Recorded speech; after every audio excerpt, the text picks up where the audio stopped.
right, guys, we have an incredible guest today, Jared James. Thank you so much for carving out some time. No problem, man. No problem. Really, really appreciate it.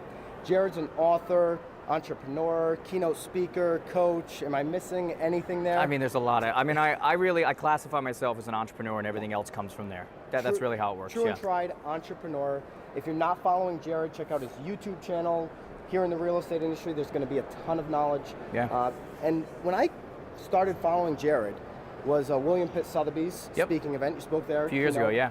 Started getting into your content, and one of the big takeaways I had was how somebody can just change their mental state off the drop of a hat. Can you speak to that? Because I think a lot of us it happens all the time. So first off, you want to connect, we make it very simple. Go to connectwithjared.com. Everything I do is on there. We do different things on different platforms. Just kind of keep you really in the right state, keep you motivated, keep you on track for what you should be doing.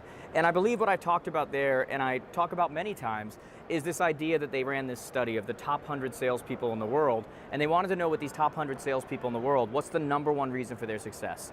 And all the time you would think it would be things like systems, which we lack, management style, just a lot of those kinds of things, which are obviously important.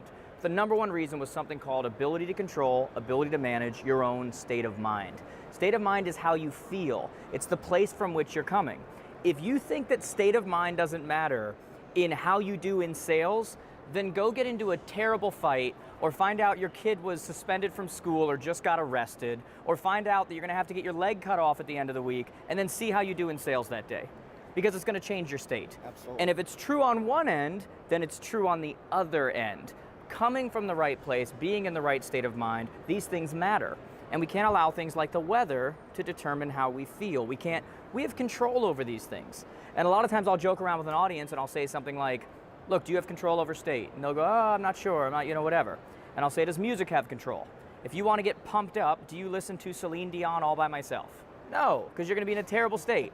And then I say, I'm big on the EDM right now. Yeah, I mean, like whatever. And then I'll say something like, do me a favor, stand up and say hello to somebody less attractive than you. And everybody's like, whoa, and they start laughing. And I go, how do you feel right now?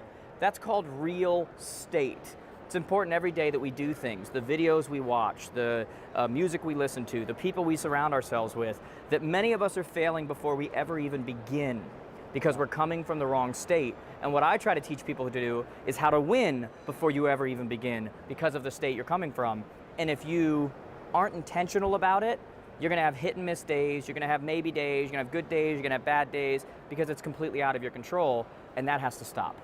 Absolutely. So Jared, mental state and mental health, two totally different things. Yeah, of course, yeah. You're a coach. Can coaching, mentorship help your mental health so that you can put yourself in the right state consistently? Right.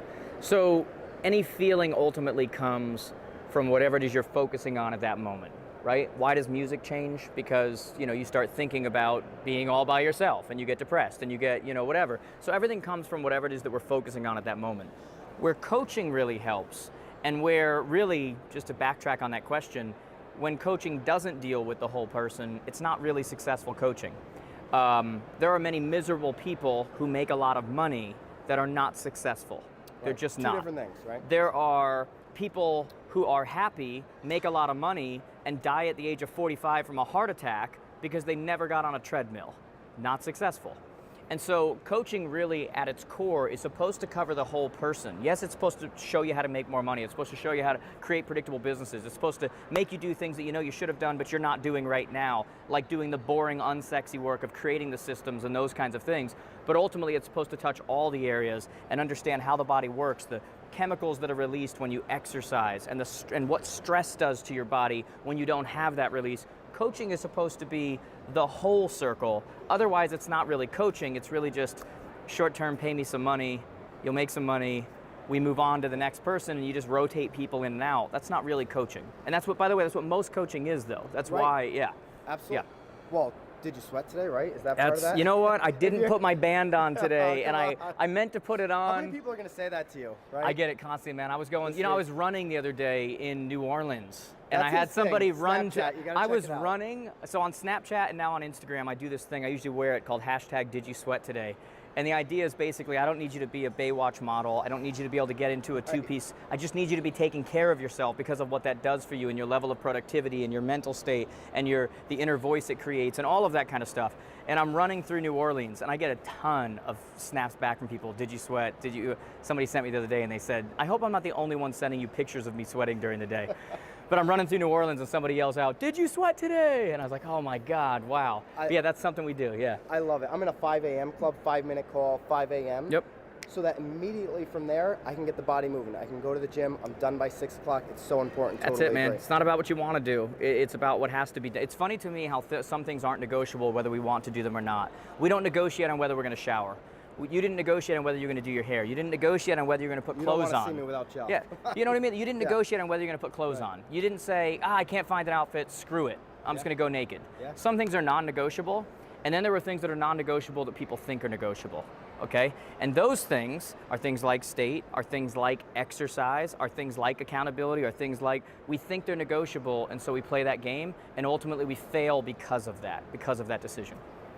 I can go on the mental health side all day. The other side of coaching is, though, that tactical business. God, yeah. Right? And so I got my license in Connecticut. Okay.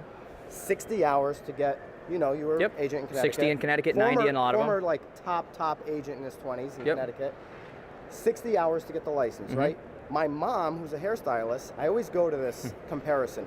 2,500 hours to get her license. Now, if she messes up my haircut, my hair's growing back. Trust me, it's growing back.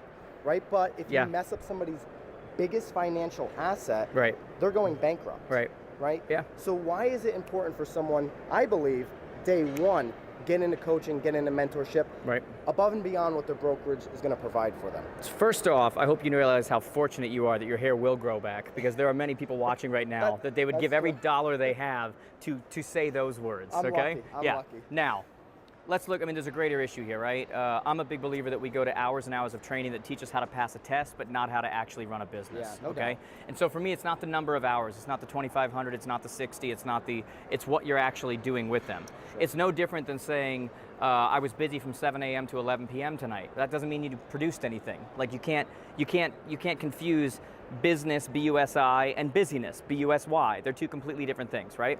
So it's not the number of hours, it's what's actually being taught. And so what we do is once people actually go through and learn everything that they can't actually even use in their business, because they learn how to be attorneys, and then they're told, don't actually talk about legal stuff because you'll get in trouble. What we do is we teach them the actual business side of things that is never covered. Like I said, the systems part, the budget part, how are finances supposed to be set up? We've got our advance coming up in 2 weeks where we're going to teach people what real estate finances look like. What percent is supposed to go to here? What percent is why are they caught off guard when their taxes are due when they had a good year? It's like, oh my God, I'm psyched, I finally had a good year. Oh my God, I didn't plan for the taxes. Because nobody teaches this stuff, okay? They're definitely not teaching that in high school. No, they're not, no, and it's just, it's this epidemic of people. 87% of agents fail in the first 5 years. The other 13% doesn't mean they succeed. Just because you didn't fail didn't mean you succeeded. So the other 13%, exactly. Yeah. The other 13% in many cases are people who are not succeeding and striving on the level that they could because they've never been taught how to do that. And so what they do is they come into their real estate office, they go and see Bob, the top producer, who built his business over the last 30 years on a book of business that if you were to look at today's world, he could never build his business that way. And they send the new agents over to Bob and they go, Bob, can you tell them how you grew your business? And Bob doesn't even know. Bob has no idea. He's like, it just happened. I take care of people, I return calls. Basically, Bob's idea of creating a transaction is waiting for this to ring. Yeah. And that's not a predictable, so we teach people the actual business side, the tangible, how do you proactively create business on a regular basis? How do you create a company around that, a system around that that's not just built around you in a 2017 world? Unfortunately, what that broker's just done for that agent, if they're talking to Bob, they've created the Bob glass ceiling. Right. You're not going to do anything better than Bob's doing right now. And Bob doesn't even know what he's doing.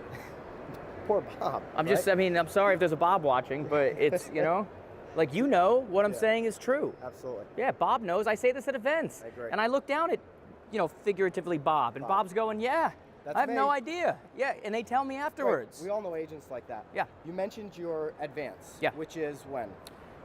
January 31st, February 1st, the Henry B. Gonzalez Convention Center in San Antonio. Okay. We're So sold check out, that guys. out. Sorry. All sold out. Yeah, Don't we're check it packed out. Yeah, sorry. Sorry about Yeah. We're at the Inman Connect right now. They can live stream in New actually York. though. They can Okay. buy live stream Do to that the then. advance. Yeah, that'll be on our site. Yeah. Check that out. Yep. We're at the Inman Connect, the huge, twice a year Yep. conference. Everybody's probably familiar with that. Mhm. If you're an agent that's not in New York City, Right. You're not based in New York Which City. is most agents. Which is most agents. Yep. You're in the average American town. Mhm. Small, I'll just say a small town. Whatever. How many events? America. Right. Because events are, a majority of the benefit is the network. Right. Right? Right. Now there's a lot of good events, like the one you course. do with us, Of tactical course. stuff, right? But there's a lot of, this is a lot of network. Dude, my greatest friends have come from these. Like you just saw Right. me talking to someone down there. Those guys have become like my brothers. Like, yeah. And this event, You and I It's met. a good event. We did. You Yeah. you did the William Pitt thing, William and I Pitt. saw you at an after thing here. but, Yeah. but it's networking. So if you're in that small town where you're not going to get a ton of referrals Yes. from all over the place, Yep. how many events should you do a year? Max 1 to 2. Okay. We are learning information overload right now, which just doesn't work. Like, you have to take time to actually work the system. You know, I said to an audience the other day, if I said, hey, if I tell you something that's going to take you a half hour a day, and if you spend a half hour a day, this will create 8 more transactions for you this year, would you do it? And everybody goes, yeah. I said, you're all freaking liars. They're like, what are you talking about? Right, That's right. 1 transaction every 6.5 weeks. You would do it for 1 to 2 weeks and go, this isn't working, what's next? And you'd move on to the next thing. That's how it works. So you go there to, like the people that are coming to our advance, find the voice that speaks to you. If it's not my voice, find somebody else's, but find somebody you trust, their voice speaks to you, and there's someone who, they're like your Moses. They come down and they tell you what you need to do, and you trust it, and you do it. Find that voice. Don't listen to the scattered 12 different, find your voice. Once you find your voice, they usually have an event they do every year or something.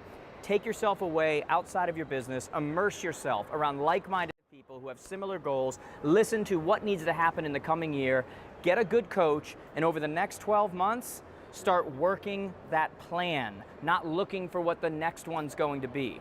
Work that plan, because while everyone else is jumping around and looking at every different thing and not getting anywhere and going, I'm gonna be huge, I'm gonna be huge, well, they're never even taking the time to be big. And you don't get to huge without being big. So you work it, you work the late hours, you work your plan while they're looking to win the lottery, okay? Rich people, they did a study on this. Rich people don't play lottery. I've never played lottery video on this. once in my a life, video on that. okay? Because we're not relying on luck or the next big thing. We're relying on our natural talent and the work we're willing to put in. I love that mindset right there. Yeah. When the Powerball was huge, I did a video from Naples, Florida. Yeah. That I am not buying a lotto ticket today, right? I mean, I it's- love that mindset. like, I'm not downing you, I'm just telling you, rich people Yeah. don't buy lottery tickets. Right. That's Well- not where our hope is. And time, right? It's the time factor. Am I going to pull off on the side of the road, stand in line, and get my lotto tickets? Dude, No. I'm too busy to know what the lottery, like, what, And you know I'm what I mean? definitely Like, not rich, right? Like, so mean- it's just, I'm working my plan. 'cause look, I man, know that's going to get me. I've been to where I poor wanna go. and I've been not poor. Yeah. Okay, I'm just telling you, I've lived on both sides. A lot of times I talk about this and people go, oh, here we go, here's their inner narrative. I was talking about money, and I had a lady come out to me the other day and she goes, you know, money won't make you happy. And I said, ma'am, with all due respect, and whenever you say that, usually something good's not coming. And I said, ma'am, with all due respect, neither will poverty. No, So can we just get rid of that mentality? there's no doubt. Money, when put in its proper place, makes things easier because there's something nice about knowing I can pay for the things that I actually have and not have to worry. In this world, we all need it. If you can create a world where we don't need it, I'd love to visit sometime, Yeah, right? yeah. So last thing I want to talk about, I'm speaking on a panel. Mhm. So they've pitched the question. They've got me on the new school side. Okay. Old school agent, door knocking, referral based. Yep. Versus the new school agent, digital, social media based. Right. Who wins? So it's probably gonna surprise you. I say mixture of both, which like is that it's such a answer. political. It sounds like I'm just No, like but I hedging really- both sides, but it's yeah. just the God's honest truth. Because what we do is we leverage the two. So here's what I tell people. I say principles never change, but strategies do. So the principle when I first started, and I was my mother's unpaid assistant, was that we would, believe it or not, the phone book used to be used for more than propping up kids at the table. We used to call the phone book and we'd say, hey, we've got buyers in your area. Lie. You know anybody looking to sell? You know anybody? You know, and this was how you gain business. Right. The principle was that you were trying to get in front of people before they made a decision for someone else. The strategy was calling the phone book.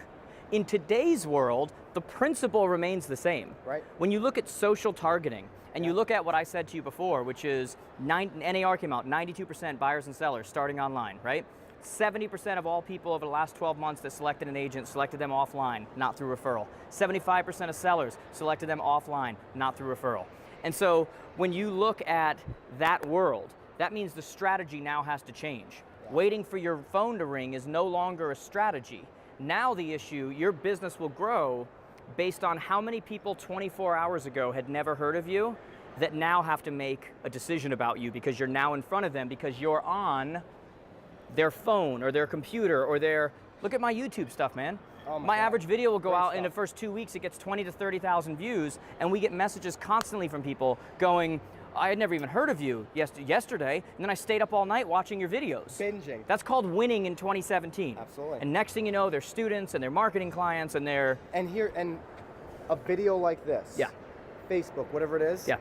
That's word of mouth in 2017. That's a complete, and here's Right? here's the point I was making.